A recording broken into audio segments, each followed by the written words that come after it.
What a time to be in the pharmacy profession. I am a frustrated publicist. I'm definitely labeled a podcaster. Received the friendly name, the RX Podfather, and which was bestowed on me by a fellow, one of our hosts. Shout out to Hussein, known as the Sports Pharmacy Podcaster.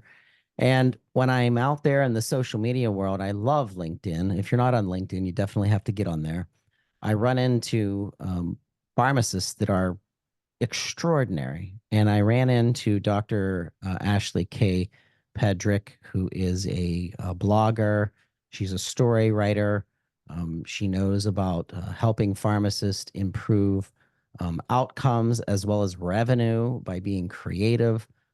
She's going to be joining me today. In just a second, we're going to be introducing her and getting her to give her a little bit of her background.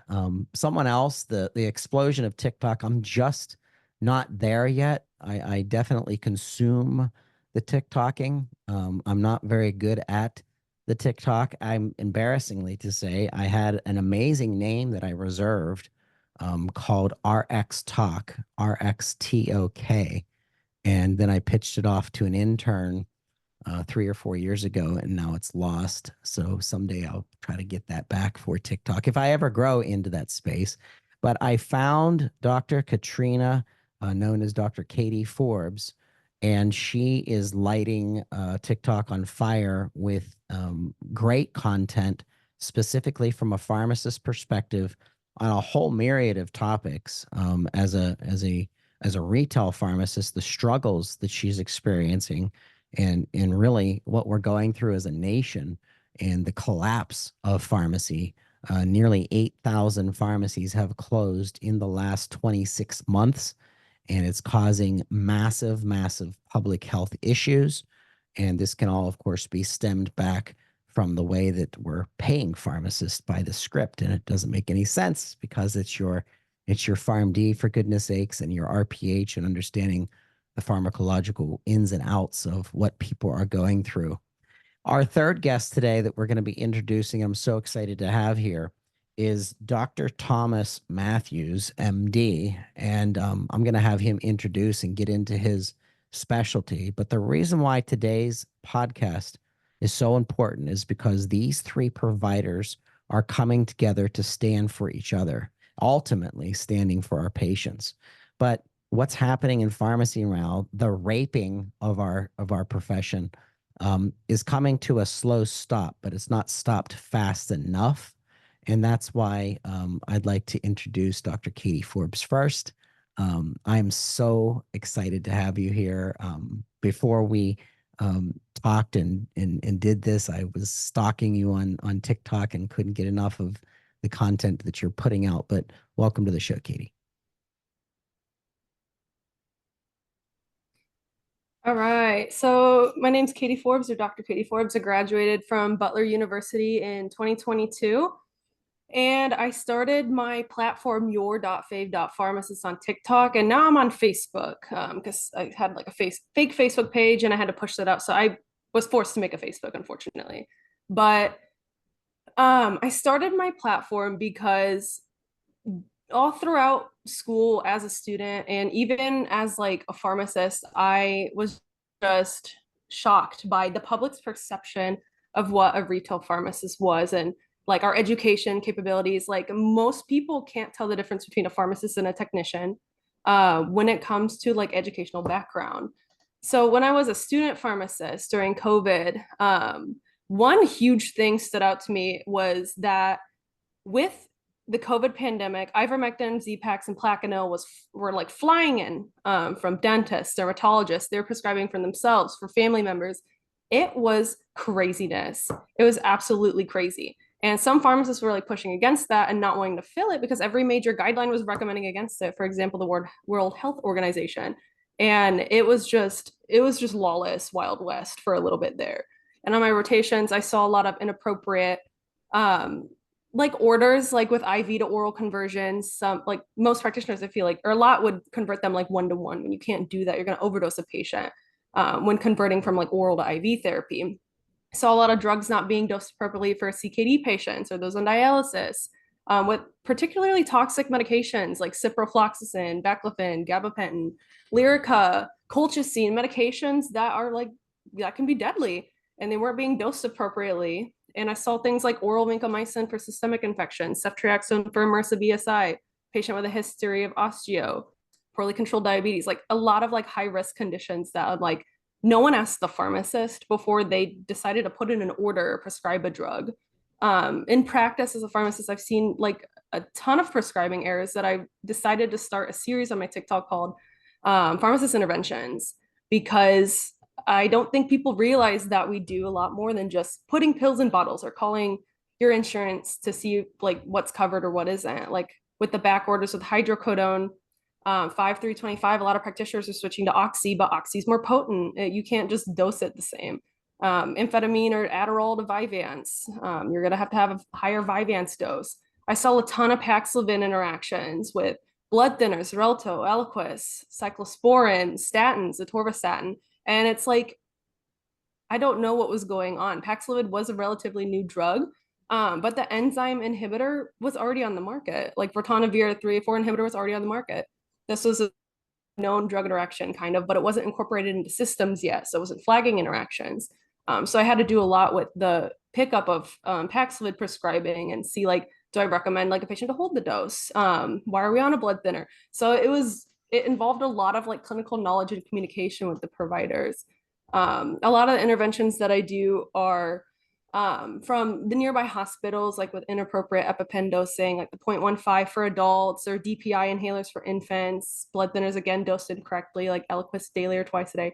But I've noticed like in the past 3 years as a past 2.5 years right now, as a pharmacist, I was met with a lot of resistance, majorly from the patient because of the perception of pharmacists. They don't want us interfering with their medication. So when I try to bring up something like, hey, I think this medication is dosed incorrectly, or this is dosed incorrectly, this is dangerous, it's like, just fill it. You're not my doctor. And it's just a lot of anger. And I still am trying to figure out where all of this is coming from, but they do see pharmacists as gatekeepers and barriers rather than clinicians and part of the medical team. But I also get like resistance like office representatives and nurses and even like other practitioners like physicians or nurse practitioners, like when something is clearly prescribed incorrectly or inappropriate for the patient and I try to just have a conversation, they don't want to have it. So that all of that is sort of like the reason why I started my platform, to fight for our profession, fight for scope expansion, to where like if we were able to prescribe, like I wouldn't have to sit on hold for half an hour to talk to a provider to switch an Advair to a Symbicort, because Symbicort's on formulary. Like there's just all these tedious little things that I've seen in gaps in therapy and gaps in healthcare and issues with transitions of care that we can just resolve on our own, and we're clinically able to do that. And it's just frustrated me to the point where I'm just like, I need to just start doing something about it. So that's why I created my platform, and it picked up relatively quickly. I just did it last year and I have 215,000 like followers now. And like, I'm just like stunned by it. I'm happy that you guys reached out to me to put me on this show, because I'm passionate about a lot of this. Thank you. Thank you for that. Dr. Ashley, an article that you wrote on LinkedIn really got me going. A call for recent, a call for a recant and apology by the American Medical Association. Introduce yourself to our listeners and let's get into this. Yes, thank you so much, Todd, for having me. And I'm thrilled to be able to be here with all of you today. That was probably one of my favorite articles so far. I also have been on LinkedIn, but really active for about the past 6 months. And that was through conversations and working with Dr. Jamie Wilkie. Everybody knows her. And I set out and am a pharmacist business coach. But with that, I've always felt called to helping the profession. And so I'm going to call myself a pharmacist profession advocate. And I'm really excited to be able to speak about like this particular article, but also having everybody else's insight on it, because the overall impact that the AMA has, the American Medical Association has, we all know we trust our physicians. And this association I think has hurt over 300,000 pharmacists. And that view or the perception, like Katie said, continuing to undermine the education and undervalue the education that the Doctor of Pharmacy program has put forth for all of the pharmacists out there. And the fact that we're clinicians, like Katie says, the amount of resistance that I'll get if I say, if I'm a pharmacist, is crazy. But if I introduce myself as Dr. Ashley K. Pendrick, I can get a lot more open conversations on therapy and concerns. But when you speak about the changes that you might see appropriate for a patient, whether it's a patient, a nurse practitioner, or a physician, often will get that resistance. And so how can we open that up and really look to each other as partners in this, because our country is unwell. I don't know if you know that. I'm sure everybody here knows that, but everybody else really needs to see the lack thereof of this camaraderie, and the collaboration is ultimately hurting us as a nation, as Americans, as people, because we care. I mean, ask any pharmacist what they got here for, and it was to help everybody live a healthier life. So more pharmacists led and collaboration with physicians and out there in these community pharmacists ultimately are going to improve and save lives. So I'm here to stand for that and better treatment of our pharmacists. We have a quarterback of medicine and healthcare on with us today, which I'm so excited about to bring on Dr. Thomas Matthews. Please introduce yourself to our listeners. We're so glad you're here. Yeah, so hi, I'm Dr. Thomas Matthews. I would, before I kind of get into a little bit of the story about me, I would say I'm going to take the same tack that Dr. Forbes and Dr. Pendrick, and I'm going to say I'm a frustrated physician too. I'm a deeply frustrated physician who feels that the practice of medicine is deeply broken. And I know we don't have a lot of, that's not the point of the podcast. So the practice of medicine being broken is not something I'll spend a ton of time today. But, I really love what, both Dr. Forbes and Dr. Pendrick said, which was that the healthcare the healthcare profession, it's unhealthy. It's really unhealthy, and we're in trouble. And I don't think we acknowledge that enough.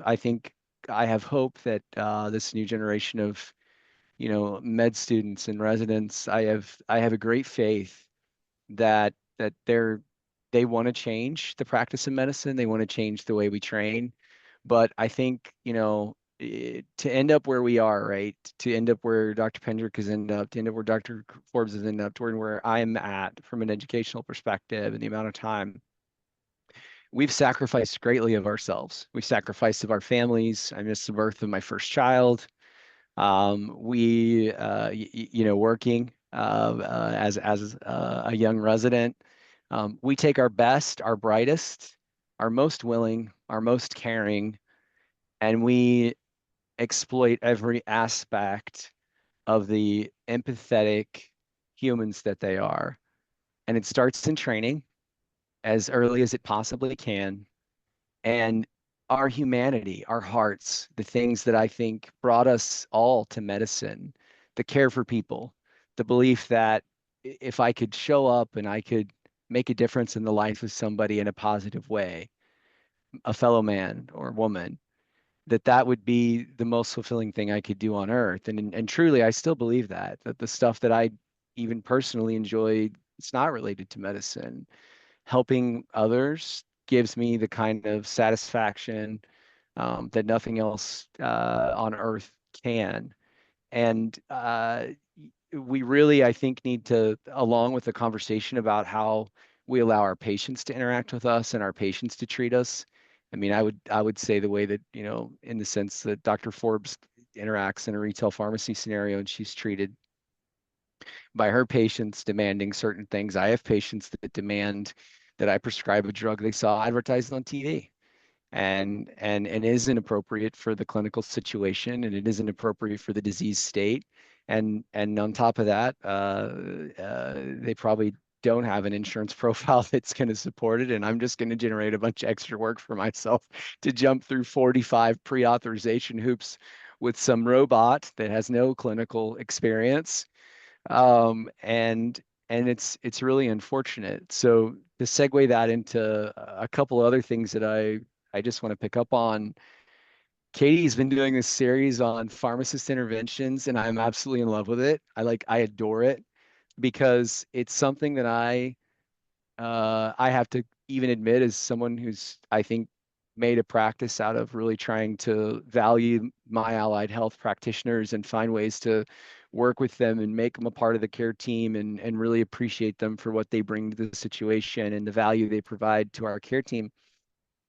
Um, I don't think about things like pharmacist interventions. And the reality is that as I've been taught by those experiences in learning Katie's stories, are that there are a lot of really important pharmacist interventions that are taking place. They're not reimbursed.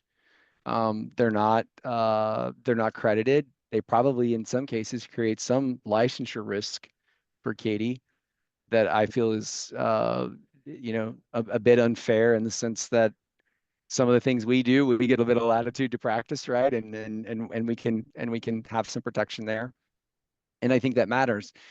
Two other points that I'd like to address that kind of follow on to that are about, physicians and when we make prescribing errors. And by the way, I make prescribing errors. I'm human as a physician. I've been known to do many of the same things Katie just said. I've made improper IVIM, I've failed loading doses. I mean, there are just the practice of medicine again is so much, and we aren't given enough time with our patients, and we aren't given enough time to really understand our cases. And so you get into a situation where you're going to make mistakes. That I thought technology was going to help us with that problem. But my experience, my own lived experience with the EMR that I interact with, and I won't name names because I know the company loves to sue, but it's a really popular one that a lot of people use. I get alert fatigue. And a recent example for that kind of drives me insane is I'm post charting after unfortunately an unsuccessful resuscitation and a code, and the system is warning me that epinephrine in patients over 65 years old is dangerous. This is a post-order entry. This is a MAR that was pulled out of a Pyxis. I'm associating it with the patient, and I'm documenting the reason that I gave the drug because I ran the code. And it's telling me that a patient who's expired, that I should be concerned about the fact that epinephrine is dangerous in that patient population. And so it's a good example of these. And I know Katie has some of these alerts too, probably in her system, and I'm sure Dr. Pendrick, you have them in yours as well, where it's like, these are not alerts that we need in our system. We need high quality alerts, right? And alert fatigue is something that I think a lot of physicians deal with, and I think it's part of the things I said before about how we're treated and how much creative freedom we've lost in the practice of medicine. One of the worst things about practicing COVID for me was how a CMO who I know hadn't touched a patient in over 30 years had developed and designed a protocol for how he wanted us to handle those cases. And it was a flow chart, and my ability to practice medicine in the way that I saw fit in view of the clinical picture that I had in front of me was constrained. And it wasn't me arguing with the pharmacist about whether, because as you know, in COVID, right, for example, steroids were in and out of vogue, I think 40 times. I felt like every other day I was getting new guidance about do we give steroids? Do we concomitantly? Do we not? Right. And the guidance was changing a lot. And of course, the protocol wasn't. And I wasn't having an argument about that. I was having arguments about, Tazo-Vanco and other sorts of things. And they were not arguments I was having with pharmacists. They were arguments I was having with administrators. And administrators aren't licensed to practice medicine. And in many cases, a lot of the administrators that I've worked for either have no direct clinical experience or they were an RN for 15 minutes and then went into hospital administration and now feel qualified to tell me how to practice medicine. And so all those things. So let me just shift real quick and I'll just give you kind of a background. I like how did I end up where I am today? So I don't practice nearly as much medicine as I used to. And there's a reason for that. I have largely moved into a different space in tech and practice the kind of medicine that I want to practice, that provides benefits to patients in ways that that I'm passionate about, and also helps to cover the gaps and pay the bills that picking up, you know, locums can do. So me, I'm a gay farm kid raised in super conservative, ultra rural Oklahoma on an Indian reservation. I'm Choctaw. I know I probably don't look it, but grew up on an Indian reservation. You know, early on, I realized as a nerdy kid, one of the most important things I needed to do was to get off of the reservation. It's a place that lacks hope. And I see that a lot in the patient populations that I treat now, is that, you know, hope is such an important component of healing, and it's an important component of, I think, growth in any part of life. And it's just a really depressing place. And in fact, unfortunately, I have an older sister who is a fully non-functioning meth addict. And I have a younger brother who's an alcoholic, and neither of them ever left the reservation. And I'll be honest, while I love my tribe and I have a lot of respect for our tribal governance and the things they're trying to do, I think there are a lot of sectors, a lot of parts of America where we put our undesirables, and we treat them differently, and we give them less. And so, you know, I got to see what addiction looks like early on. Unfortunately, my mom, who I was quite close with, um, contracted a very rare thymic carcinoma when I was very young. I was 11 years old when she was first diagnosed. And, you know, of course, being poor as dirt, the only access you have to healthcare is the IHS. And I have a lot of good things to say about the physicians who devote their lives to practicing in a government health service, because if you think the practice of medicine is tough in a private space, I would argue it's probably a lot worse in the government.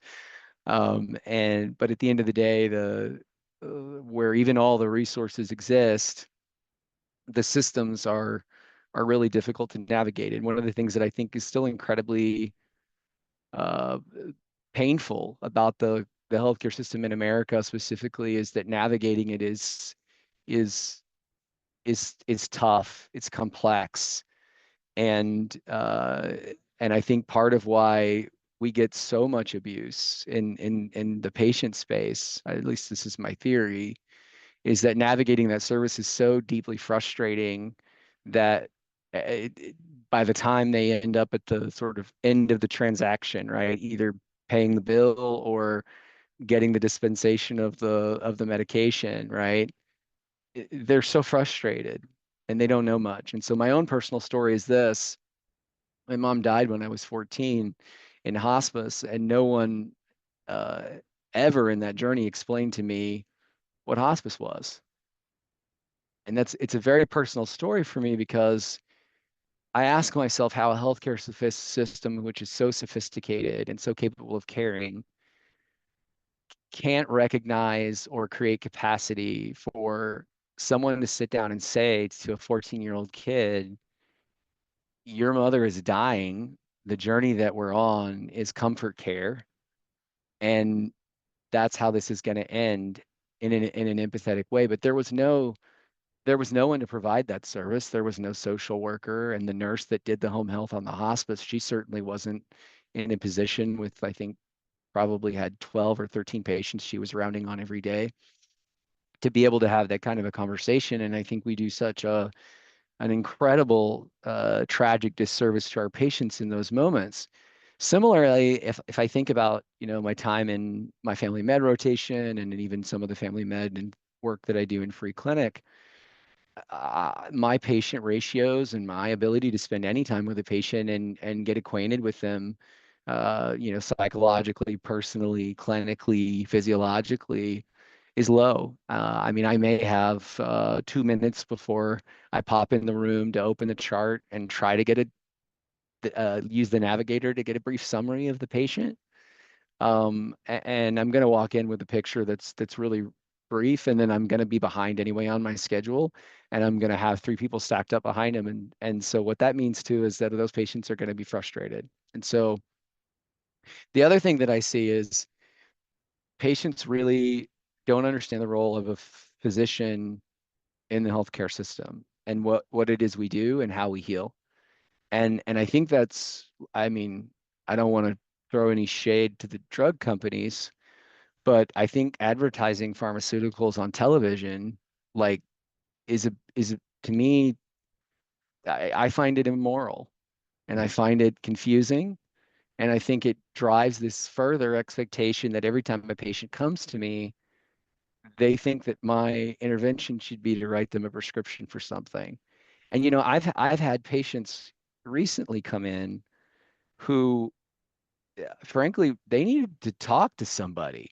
They didn't need me to put them on Wellbutrin, right? They needed me to have 15 minutes to talk about the fact that they lost 2 kids. Their partner is battling cancer, and yeah, they have uncontrolled hypertension, and sure, my PHQ-9 would definitely say they're depressed, but the kind of care that I need to be able to give them, I don't have the system to be able to give it. And I think the same is true of the pharmacists in the way that they're interacting. I'm not qualified, and I don't have, frankly, the education or the command of the pharmacology to be able to have a conversation about trade-offs. And by the way, I consult pharmacists a lot. I mean, you can ask Katie. I consult her a lot. We toss back and forth on prescribing decisions all the time. And I say, what do you think? Why would this work better? And I know a lot of physicians who won't do that. And I think part of that is time, because again, we have a lot of demands, right? I mean, we spend a lot of time on hold. I respond to a lot of CDIs for stupid crap. I mean, for God's sakes, I got a pre-authorization the other day for metformin. I can't even imagine in what world on earth, and I'm not going to name the insurer that I needed for metformin to do a PA. That's insanity. What I And think, the yeah, go jump PA, in, please. Yeah, jump in. yeah, with the So PA with the metformin, there's an osmotic system. It's literally like $4,000. So it was probably prescribed for the osmotic release and not the like immediate release that's like super cheap. So that's why some of the PAs are coming through. They're for the osmotic release that's like thousands of dollars. It's just a different type of metformin. and that may have been it, but I'm pretty sure I gave it IR. So this might be one of those hilarious situations where I actually made an error. But but I was shocked that I had to do a PA. PA got approved, by the way.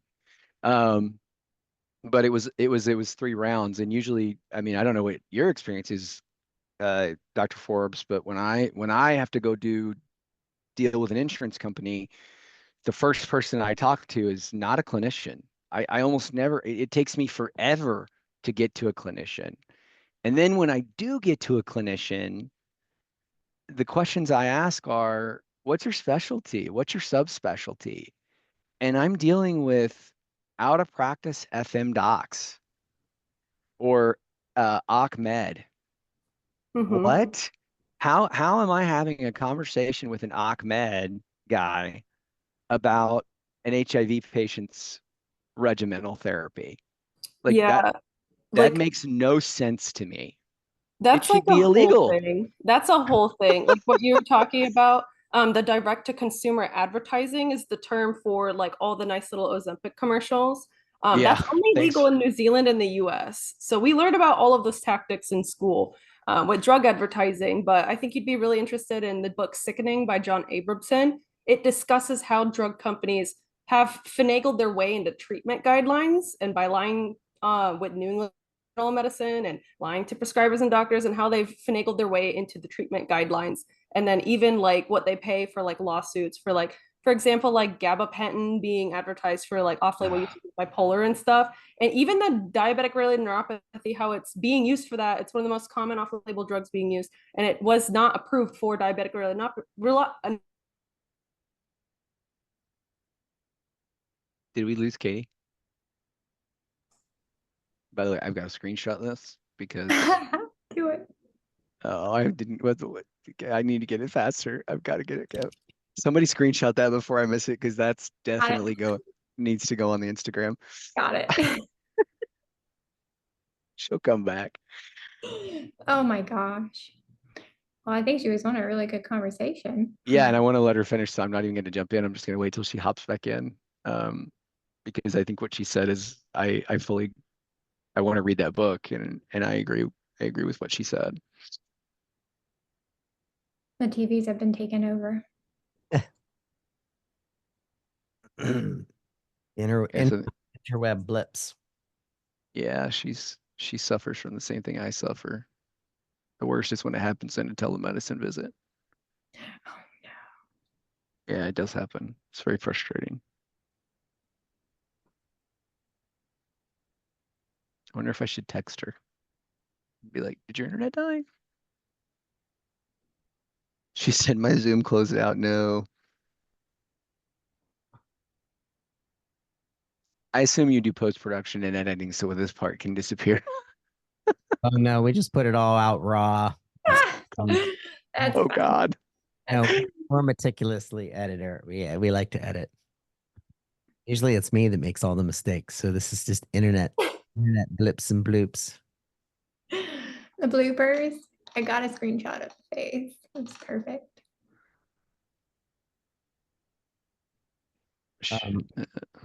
Ashley, you can transition in and bringing this back to Yeah. the spreading of misinformation about pharmacists. Did you pull up that article? I'd love to take a look at it with you guys. Kate, yeah, Katie's coming back, but I'd love to look at the article too.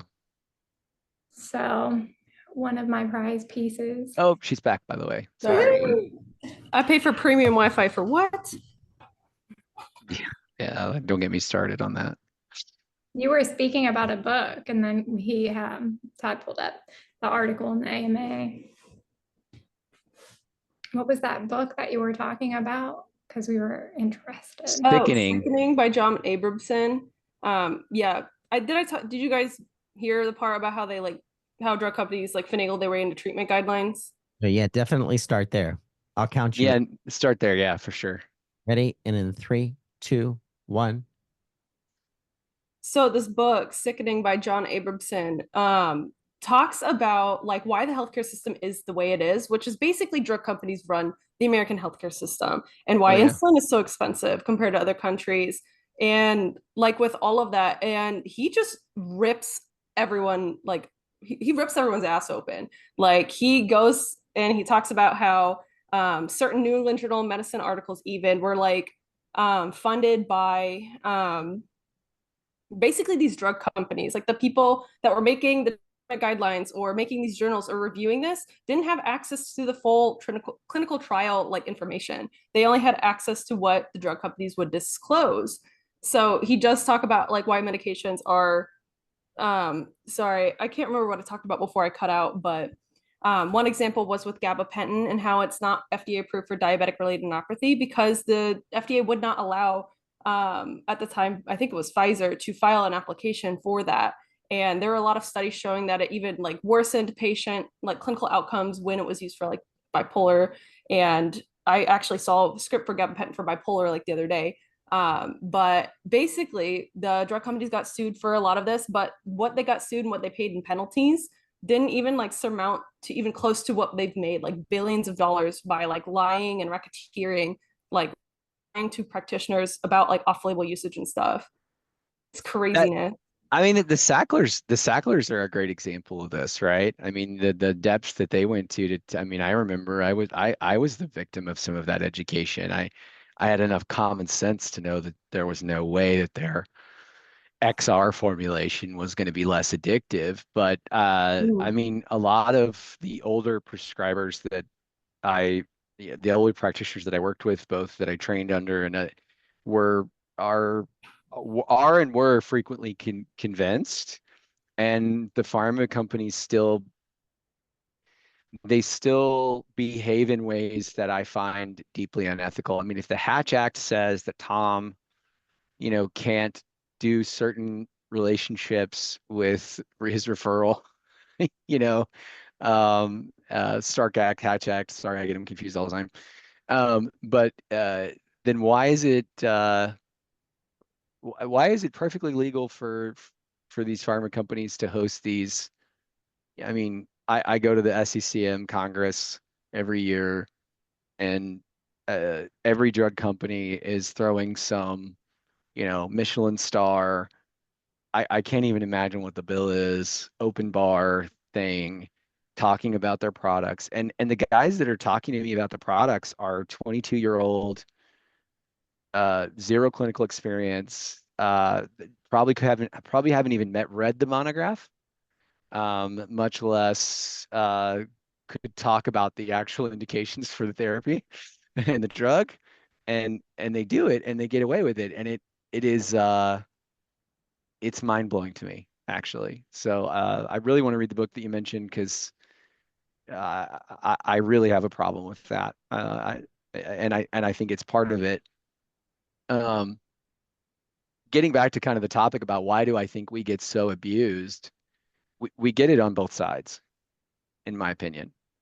I think pharmacists take more of the brunt of it because I think you have so much public interaction and you are at the end of the transaction. I think what you said earlier, Dr. Forbes, was a really big part of that story, which is that you're at the very end of whatever the frustration was.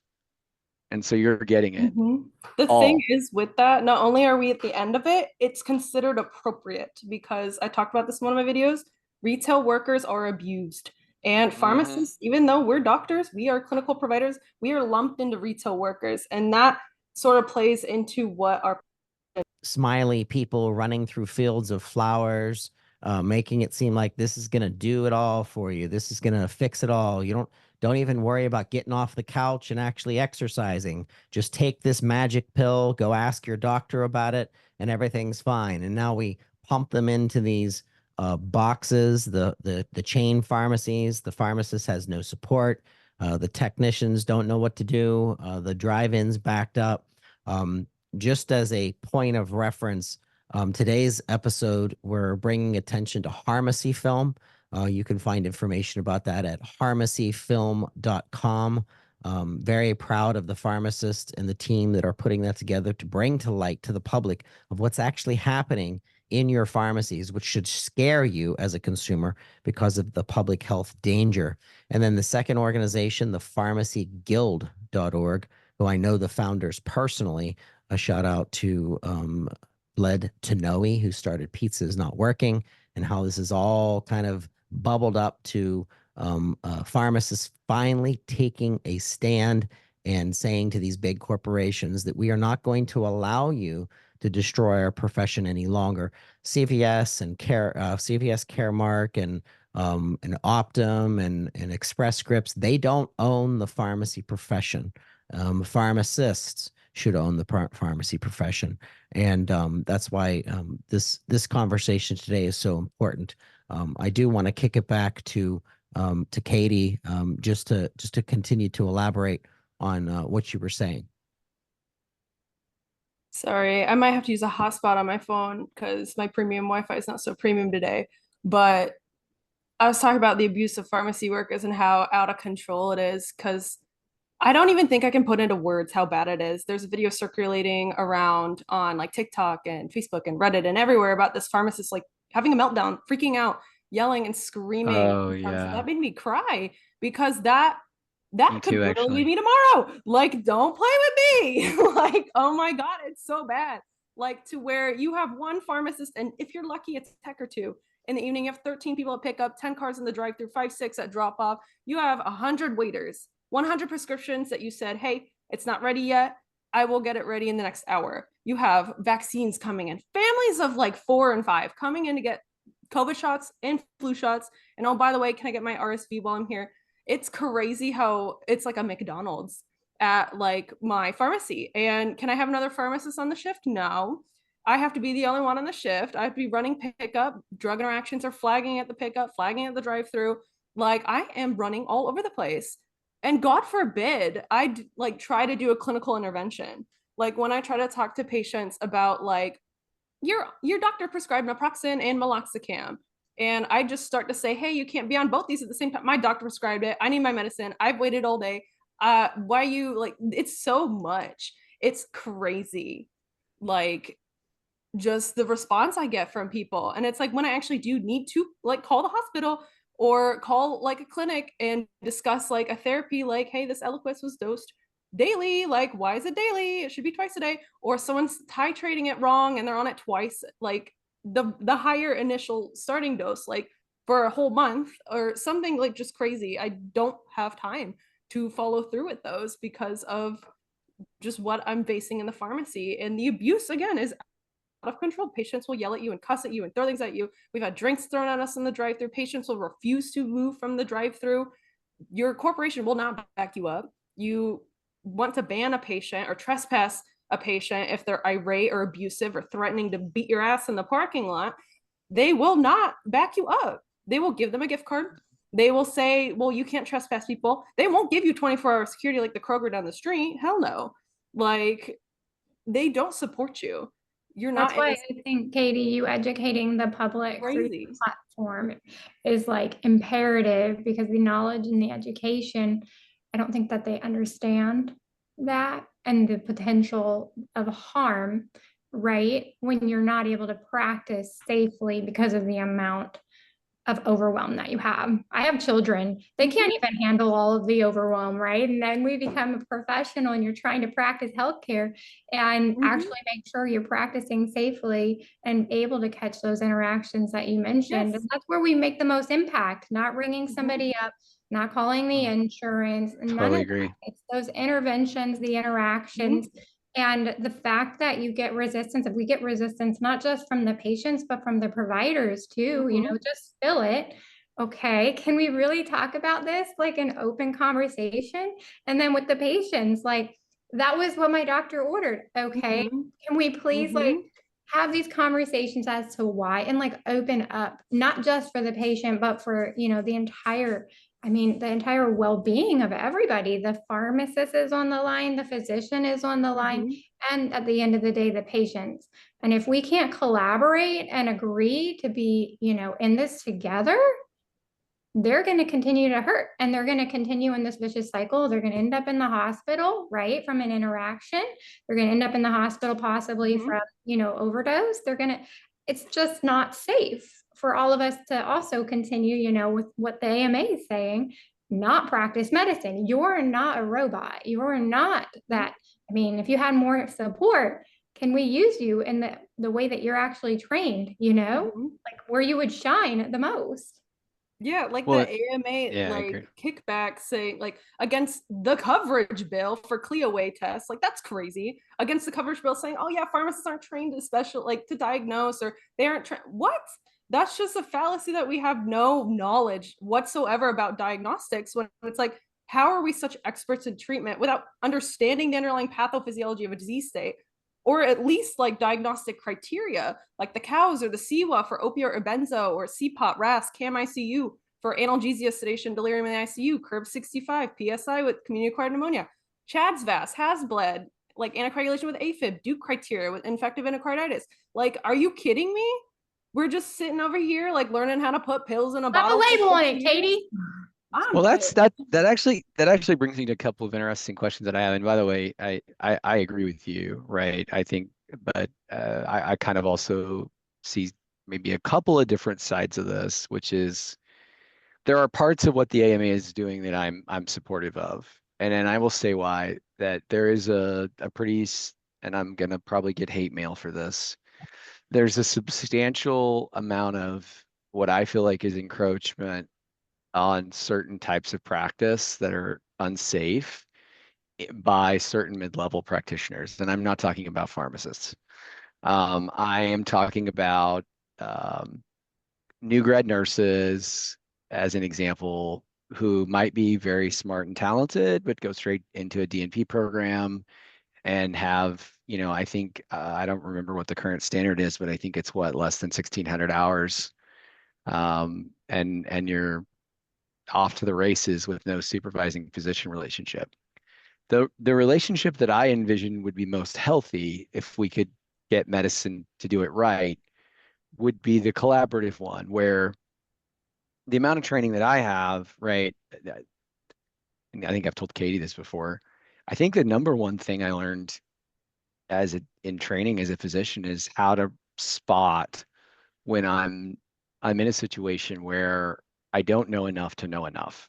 Like I feel like that's actually the foundation of the training is I'm out of my depth. I need a specialist.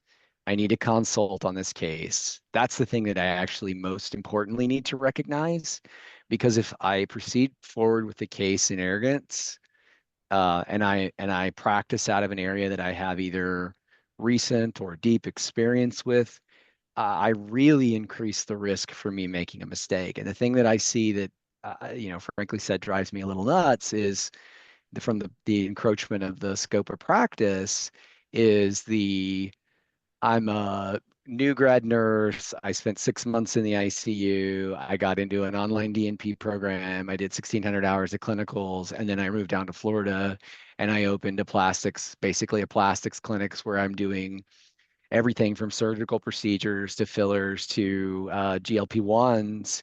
And I am definite in them, and I'm definitely not qualified to be doing that. And by the way, I find those folks, in my experience, even me as another practitioner who might take a transfer of a patient from one of those providers, and I might call that provider and have some conversations about, patient's course of care and decisions that are objectively, risky and or I think inappropriate. I get this same level of pushback that I imagine you get back, which is like, oh, you think just because you're an MD, you know more than me, and I'm not stupid, and that was my patient. I did what I did, and I'm gonna do it, and you can't stop me, and screw off. You guys are just trying to make more money. And frankly said, that's not the goal, right? And so the AMA's position, again, I don't want to be in any beef with the AMA, but I I don't agree with the position that pharmacists' only role is to count pills. I do believe you have a role in teaching patients. I believe you have a role in diagnostics. And do I think it's full scope? No. But do I think pharmacists are smart enough and capable of building a working relationship with I think supervising physician is perhaps an outdated term. I think I would use the phrase collaborating physician, right? No different than my practice model is I would collaborate with a, cardiac intensivist or a pediatric cardiac intensivist, right? That's not them supervising me. I'm consulting you on the case. We're working together on the patient's care. I'm respectful enough of the fact that my knowledge has depth and it has limits, and that you have more knowledge than I do, and that the best outcome for the patient is going to come from our collaboration. I totally agree, because team-based care is like that's what it should be. And I do believe that pharmacists have full body scope of practice, because physicians also have full body scope of practice and they also specialize. I talked about in one of my videos how there are 15 board certifications pharmacists can get: cardiology, geriatrics, pediatrics, certificates with HIV and tox. Like, there are specialties that you can go in, and there are providers in each profession that sometimes try to practice outside of their scope or capabilities. Scope of practice many times does not align with clinical capabilities, just with how expansive medication and like how many disease states there are. No one can be a master of disease state. Like, you have to be able to use your clinical judgment and be like, okay, who do I need to consult on this? Like, I can't Exactly. we each have our own specialty, but Yep. I do think, like, by restricting, like what we were talking about earlier was actually there are collaborative practice agreements that pharmacists can enter with physicians in order to like manage disease states like diabetes and like hypertension. There are that, but I think we need to take it a step further to where like we should be able to practice at the top of our clinical capability and not have to be so restricted with this bureaucracy. Like, I think a lot. Do you have something to say, Ashley? Yeah, I'm like, if you do a little bit of a background, in 2018, the AMA actually shared the benefits of adding a pharmacist. And so when you really dig into the evidence and the abilities, I think the issue is, and you guys can let me know what your thoughts are, is really, it sounds like they were talking about pharmacists without pharmacists in the room and about our actual training. and the education and what we are and aren't trained to do versus what they feel we're trained to do with that current perspective of the lay public, right? Of what a retail pharmacist can and can't do. And so that image is continuing to really harm us, but them continuing to put that out in the public perception is really just currently hindering the advancement that we're talking about, right? So physicians turning to us and the patients turning to us and respecting us as well, you know, with the team and the clinical benefit that we could provide in the outcomes. In the last month or two, there's been several studies that have come up that shows those outcomes in management of hypertension. And if you really look into it, I mean, the pharmacists ended up really ultimately having the best outcomes when we were really involved with care. Let us help. We can help with reducing hospitalizations and heart attacks and strokes when we are involved. And we're not trying to take over, you know. I think there was a couple Yep. recent calls with pharmacists on that just say, you know, we're not trying to take the place of a physician, but we're really trying to help at the end of the day, the patient. And the overburdened system really improves that, right? Because we know that there's physician shortages and other practitioners. Oh yeah, don't totally agree on that one. Don't get me Coming to started on play with that, artificial you know? constraint of physician perspective. But I also would even add to that. I would say two things. I think it's two parts, right? I think you're right. I think some of those conversations happen without pharmacists in the room.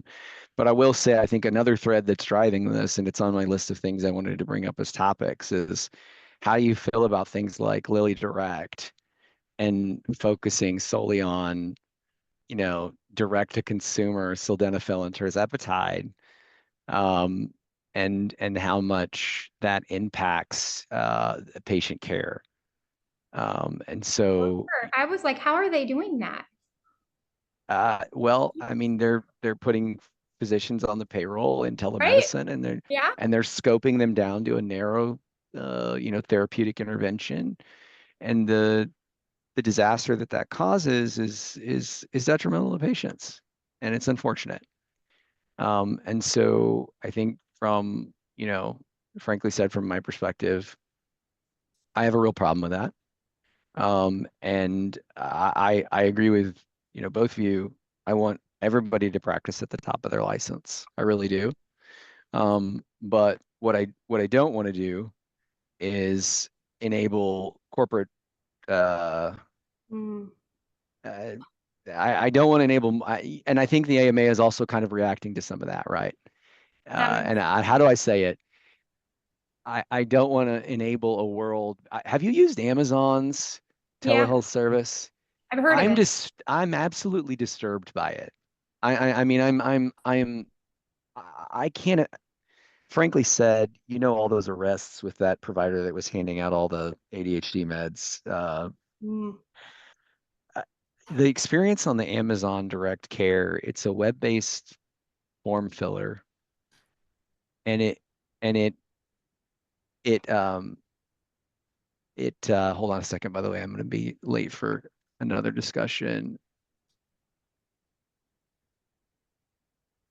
What you're talking about with telehealth and telepharmacy are a huge issue. It's a rising concern that we were discussing in pharmacy school too. Like not even just the legitimacy of it, but like the medications on demand, the polypharmacy, it's not going to flag interactions in the office or the pharmacy, which is already a They concern. don't even see the provider. It's completely Yeah. text-based, and you shop Mhm. your diagnosis. It's Yep, not you even don't even have a one-on-one discussion. You just fill out a questionnaire. But I you know, you see say, both this sides. is my you don't even say this is my Mhm. symptom. You say, this is my diagnosis. And then I they see go, both.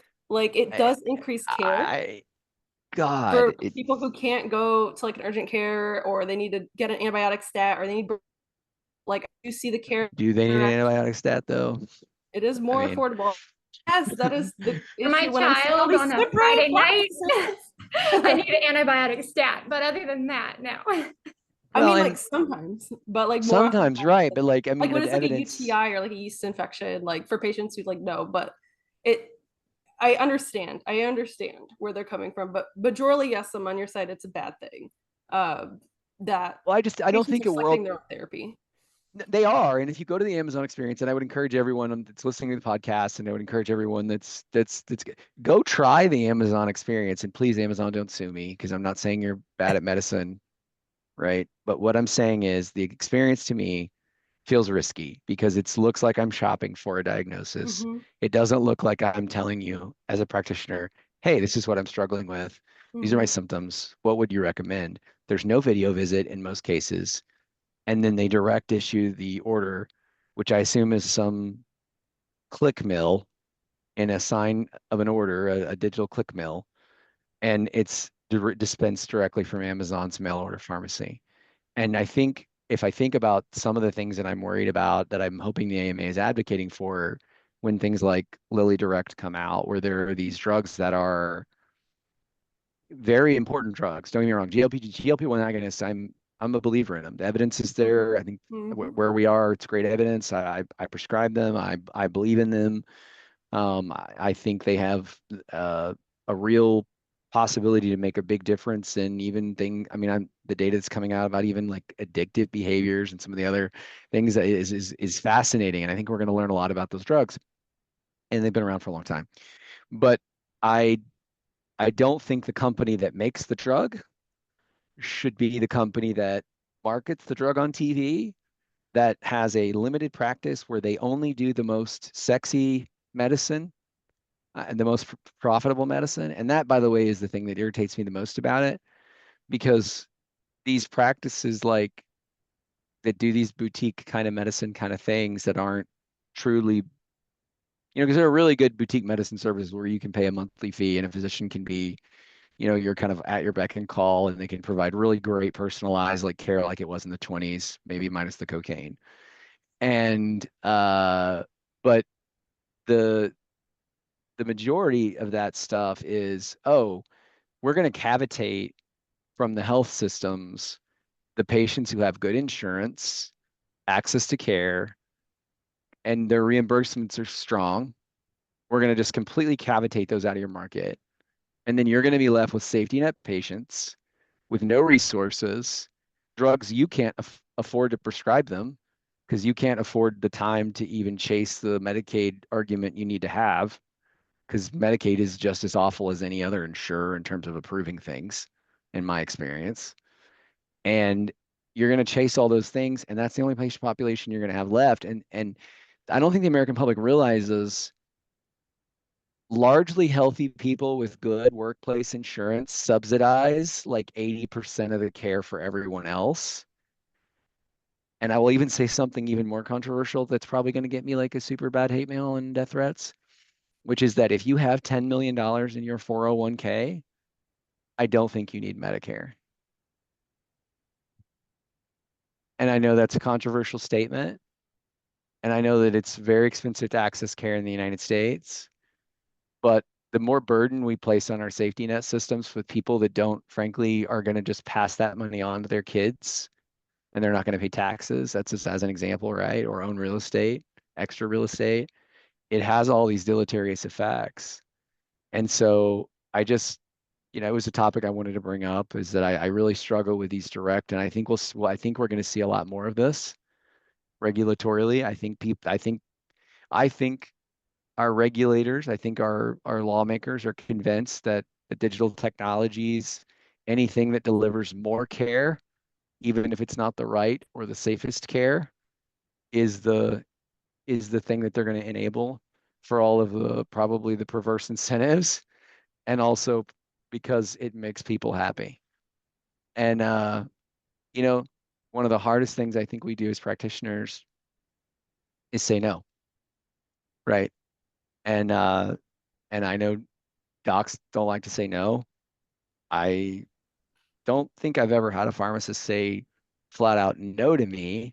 I may have had a few that refused to dispense a few things earlier in my career, but as my relationship evolved, I became and a pharmacist saved me from a very an error that would have put me in an M&M and probably in a questionable situation with a licensing board, a very egregious error that I made. I really came to appreciate that the allied care team, because the nurse didn't catch it. What was The it? pharmacist caught it. Yeah, I probably need to be a little bit careful because, but it was an opiate, an IV administered opiate, Mm, and the MMEs that I thought I calculated for this patient were a factor of about 200 over what they should have been, and it was merely just a typo in the order, and yeah, that happens I like have such so much. alert fatigue from everything I do, every order I write. I mean, for God's sakes, almost every order I write these days. And the one that gets me the most is the damn penicillin allergy. But most of our patients that say they have a penicillin allergy that might have had a pediatric penicillin allergy, and the evidence supports this, right? It's gone, but they stay on the charts forever. And so you end up in these situations Mhm. where I'm doing the most basic orders and it's like 16 overrides and confirms. And I got to be honest, I'm not saying I don't read every warning. I'm certainly not saying that if anyone's listening. Yeah, no, the But alert fatigue in the pharmacy is there, like the same it's a thing. lot of alerts. Someone goes from 20 to 40 milligrams of torvastatin, it flags at the register. You have to go to the register and override it. Like even people on like amphetamines and opioids, even though there's not really an interaction, it will flag. Like it flags so much stuff. Like so we see the same thing. We had a medication error or like a prescribing error that fell through to the patient because of the alert fatigue too. It was a baclofen. It was for a patient on hemodialysis, and this was when I first started out Oh practicing. no. Yes, it wasn't prescribed multiple times a day. They did a dose reduction to 10 milligrams daily, but this dose, if you look at literature, is still too high. So that's what I did. I Yeah. Did they saw get it, it flagged. hospitalized? Huh? Were they Yes, hospitalized? yes. Yeah, I for saw it, sure. I stopped it, Oh, and damn. then I was going to talk to the patient. I put in a note. Then the next day, another pharmacist came in. The technician was filling it, and they switched it to a different brand. And when you switch to a different brand or generic, the pharmacist has to re-verify it. So the pharmacist on site, like who was there, overrode the interaction. It was a generic interaction of kidney disease and nephro, like whatever. Yeah, Generic. nephrotoxicity. He Yeah. just went, overrode it, and the patient got it. It was one of my regulars. I watch my CKD patients like a hawk, and they got it. And I saw her like a month later, and I was like, "Oh yeah," I talked to her a lot about like over the counter stuff, and I was like, "Yeah," and that baclofen, like, what did we end up doing with that? I didn't have time to talk to the practitioner, and she said, "Well, I picked it up, and I was hallucinating in my car." She told me she was hallucinating and like looking for things in her car, Oh God. and she went to the hospital for 5 days. She was hospitalized for five Yeah. days. And I was like, oh my God. So Like, avoidable. and it was a general like physician. It was a primary care physician. And I'm like, why didn't they Hmm. consult nephrology or a pharmacist before they send in the order? So I do see a lot of things like that where Well, it's just, I think it happens because we get a lot of alert fatigue, yeah, and I have a heart for family med, right? Because yeah, I well, first of all, I think family med is broken as a specialty, yeah. They and aren't I supported know in any capacity. My brother is they a aren't, family med physician. and it's not fair. And Mhm. I think we need to acknowledge the fact that the the 1920s GP is not a thing that needs to exist anymore. Like you need a navigate, and that's I think all of what we're saying, we're all kind of saying the same thing.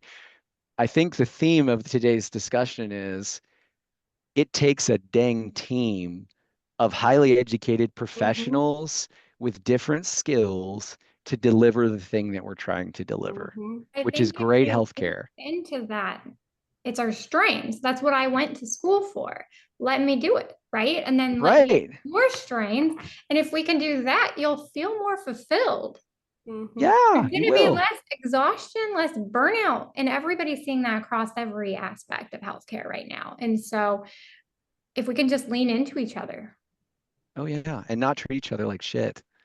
Right. And and and I drop. and I mean I talked a little bit about training, but I mean it's hazing. I don't know what a pharmacy residency is like, and I don't know It's what your hell. fellowships, It's but like it's as 60 shitty. hours, 60 plus a week, Yep, responding to codes, grand rounds, research. They haze the hell out of you too in pharmacy residency. there's no need for this, That's guys. why I This is didn't do it, but I'm going back because I want to learn. But also, that's why I didn't. That's a big reason why I didn't do it. But I quit my fellowship, so I have no room to I'm no, I have no room to 1 year in I walked into my PD's office and I said, I'm done. Uh I haven't seen my kids in 3 years. So at this point, like I'm, I'm done. This doesn't matter to me anymore. And so I think I think the last question that I had on my list, right, which was like, because I wrote some talking points or things I wanted to talk with you guys about is, could we build different practices? I mean, we've got physicians who do dispensing, and I don't love that, by the way. I don't do that. But what would it look like if integrated primary, and I'm going to use primary care as an example. What would it look like if, like, instead of being like the vet, which is kind of like the family med model today, where they treat, snails to snakes to dogs, right? And dispense.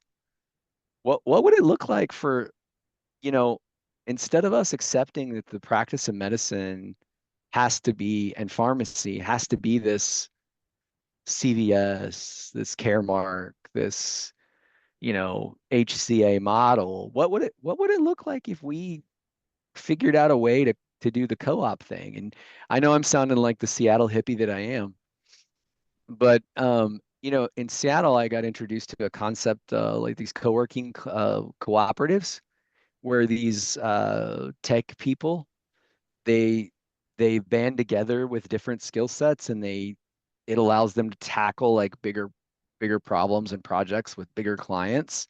But it's a co-op. They don't like work for each other, they work with each other, and they build like a cooperative practice. And like they've got like graphic designers and programmers who specialize in that, and people who are good at sales, and it's a co-op.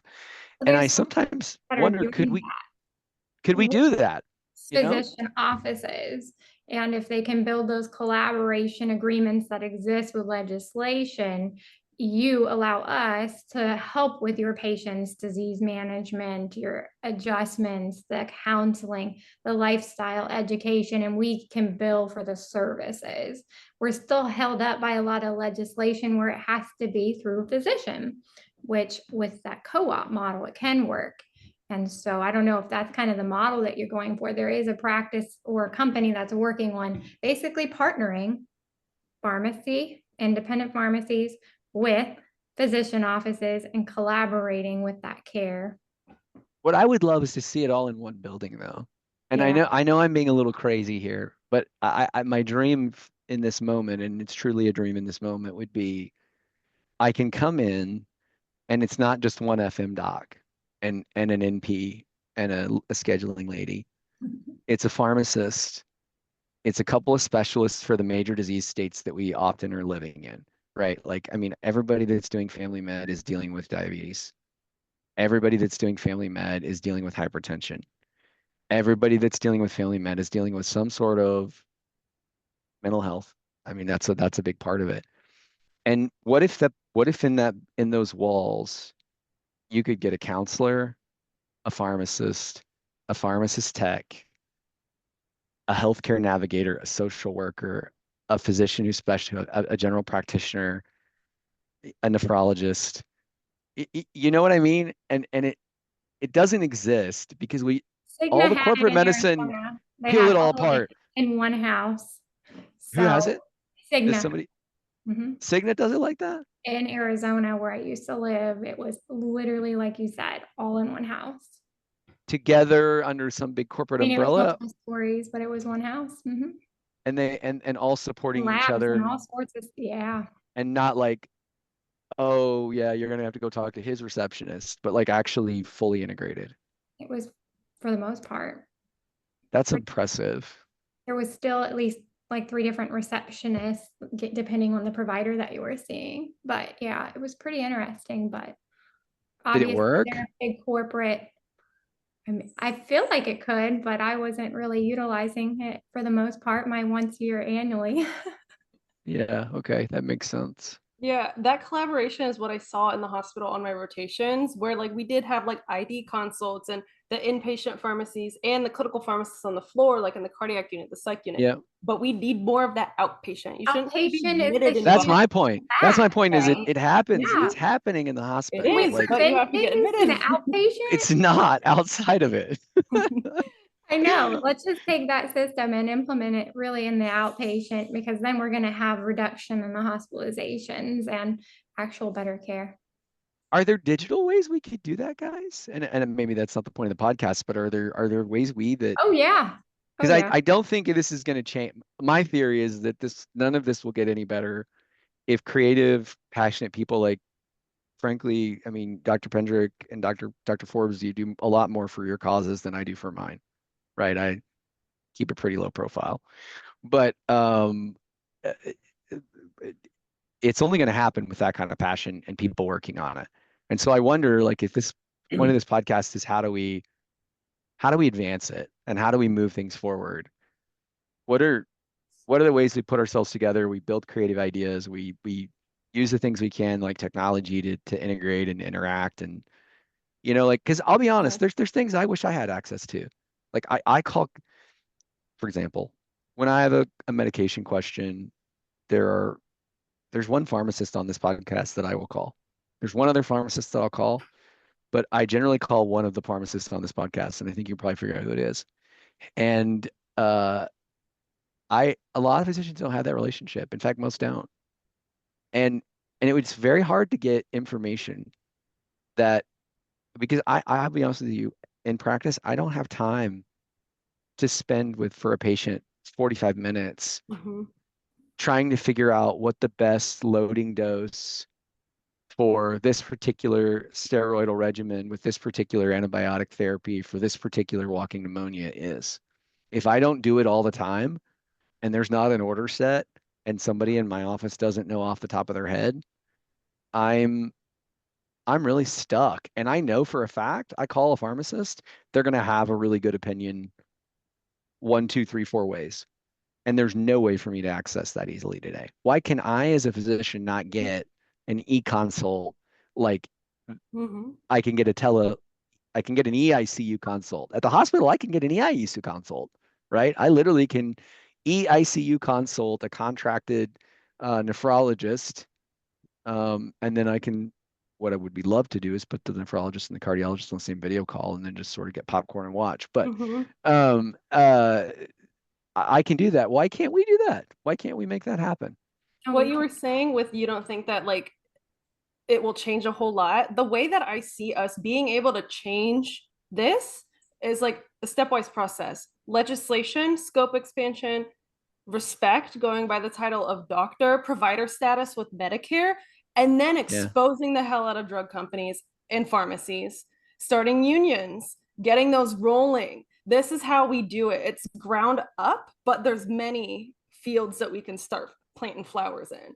But this is what we bring everyone else up. Change, right? Like you have to be passionate. You gotta be loud. Well, we got this. I'm a big fan of unions. Don't tell the people that I work for. Yeah. We're excited about what's bubbling and what's coming. I think 2025 is going to be the year of the pharmacist. At least that's what I'm calling it. And that's the repositioning of what's happening in our nation, that we have to empower our physicians with more pharmacist intervention, not less. And then surround it, like Dr. Matthews, you were saying, is perfect, with the social workers and the counseling and things that you just can't pill it off. Hey, just give them a pill and send them down the road and let them watch more, TikTok.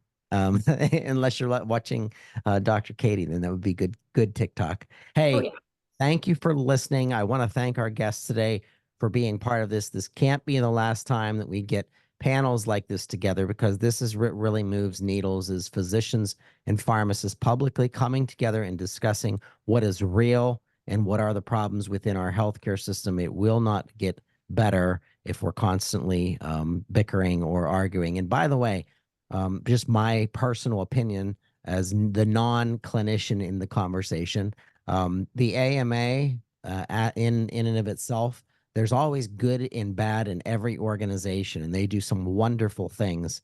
Some of their silliness and what they're saying about pharmacists, I've never, and I've been in medicine, been in healthcare and technology for 22 years now, I've never heard one physician that I've talked to say that pharmacists were an issue, or there was scope creep, or there was anything like this. Yeah, I agree. I don't think I've ever heard. Maybe argue with me about the Tazo Vanco that I feel like I need for my patient, maybe that, but that's an administration thing. That's not a that's not a pharmacy decision. That's an administration decision.